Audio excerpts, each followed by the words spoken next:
ఇటీవల మనం ఏదైతే హౌసింగ్ బోర్డు స్థలాల కబ్జా బూచోడు అంటూ ఒక స్టోరీ ప్లే చేసామో తప్పకుండా దానికి అధికారుల నుంచి ఒక స్పందన కూడా వచ్చిందని చెప్పుకోవచ్చు. అంతకుముందు వాళ్ళు తీసుకున్న చర్యలతో పాటు పూర్తి స్థాయిలో ఒక ఫెన్సింగ్ ఏర్పాటు చేయడానికి తెలంగాణ హౌసింగ్ బోర్డు పూర్తి స్థాయి ఏర్పాటు చేసింది. ఈరోజు ఇక్కడ పని కూడా జరుగుతుంది. దాదాపుగా ఏదైతే ఫెన్సింగ్ వేయాల్సిన పరిస్థితి ఏర్పడిందో, వాళ్ళు కబ్జా చేశారని వాళ్ళు భావిస్తున్నారో అంతవరకు వాళ్ళు ఫెన్సింగ్ వేయడానికి ఇదవుతుంది. దానికి సంబంధించి అధికారులు మనకి అందుబాటులో లేకపోయినప్పటికీ వాస్తవ పరిస్థితులు ఏదైతే గ్రౌండ్ రిపోర్ట్ మనం చూస్తున్నామో దాంట్లో మాత్రం ఇక్కడ పని జరుగుతూ ఉంది. ఫెన్సింగ్ వేయడానికి ఏదైతే వాళ్ళ హౌసింగ్ బోర్డు స్థలంగా భావిస్తూ ఉన్నారో వాళ్ళు కొలతలు తీస్తున్నారో దాని ప్రకారం ప్రస్తుతానికి వేస్తున్నారు. కానీ స్థానికుల ఆరోపణ ప్రకారం పూర్తి స్థాయిలో ఇక్కడ కబ్జా జరిగిందనేది వాస్తవాలు నిగ్గు తేల్చాల్సిన అవసరం ఉంది.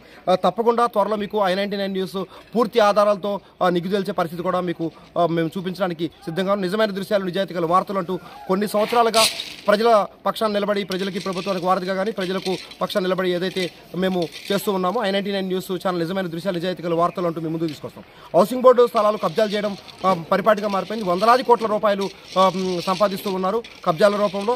సామాన్య మానవులు, మధ్యతరగతులు ఏదైతే ఫ్లాట్లు కొనుక్కుంటూ ఉన్నారో వాళ్ళని ఇబ్బంది పెట్టే పరిస్థితికి తీసుకొచ్చే పరిస్థితి. ప్రస్తుతానికి మనం ఏదైతే ఇటీవల మనం 2 రోజుల క్రితం కబ్జా బూచోడు అనే ఒక విజువల్స్ తీసుకొచ్చి మీకు స్పష్టంగా గ్రౌండ్ రిపోర్ట్ చూపించామో దానికి సంబంధించిన గ్రౌండ్లో మనం ప్రస్తుతానికి ఉన్నాం. వాళ్ళు పూర్తి స్థాయిలో ఒక ఫెన్సింగ్ వేస్తున్నారు.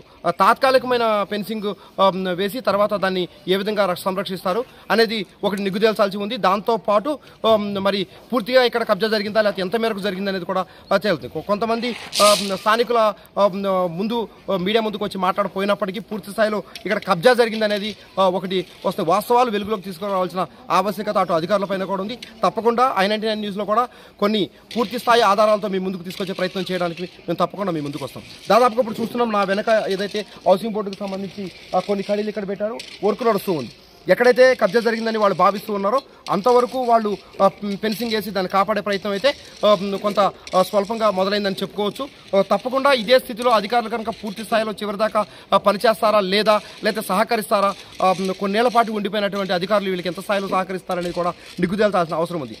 మనకి తెలుసుకోవాల్సిన విషయం ఒకటే, దాదాపుగా ఎక్కడైతే కబ్జా జరుగుతుందో దాన్ని కాపాడాల్సిన బాధ్యత అధికారులు ఈ పద్ధతిలో కనుక స్పందించినట్లయితే ఇలాంటి కబ్జాలు జరగకుండా ఉంటాయి. మరొకరు కబ్జాలు ఎవరైతే చేస్తారో వాళ్ళ మీద కబ్జాకు సంబంధించినటువంటి యాక్ట్ల ప్రకారం వాళ్ళ మీద కేసులు నమోదు చేసినట్లయితే కూడా ఇలాంటి జరగకుండా ఉంటుంది. ఎవరైతే ఇక్కడ కబ్జాకు పాల్పడ్డారో వారి మీద ఎటువంటి కేసులు నమోదు చేశారు లేకపోతే చేస్తారా అనేది కూడా అధికారులు స్పష్టపరచాల్సిన ఆవశ్యకత ఉంది. తప్పకుండా ఈ స్థలాన్ని ఏ స్థాయిలో సంరక్షిస్తారనేది కూడా మనము త్వరలో తీసుకొచ్చే ఆధారాలతో మీ ముందుకు నిరూపించడానికి i99 సిద్ధంగా ఉంది. తప్పకుండా ఇది వాస్తవ పరిస్థితి. ఏదైతే i99 కబ్జా బూచోడను గతంలో సూచనప్రాయంగా చెప్పింది, తర్వాత ఇక్కడ మేము చెప్పినప్పటికీ కూడా వాళ్ళు ఫెన్సింగ్ అప్పటికి ఏర్పాటు చేయలేకపోయినప్పటికీ కబ్జా జరిగిన తర్వాత వాళ్ళు వచ్చి కాలాలు కూల్చేశారు. ప్రస్తుతానికైతే ఫెన్సింగ్ వేసే ఏర్పాట్లు జరుగుతుంది. చూద్దాం భవిష్యత్తులో ఇది ఎంతవరకు అధికారులు స్పష్టంగా నిక్కచ్చిగా నిజాయితీగా పనిచేస్తారనేది కూడా దీని మీద ఆధారపడి ఉంటుందని. Over to studio.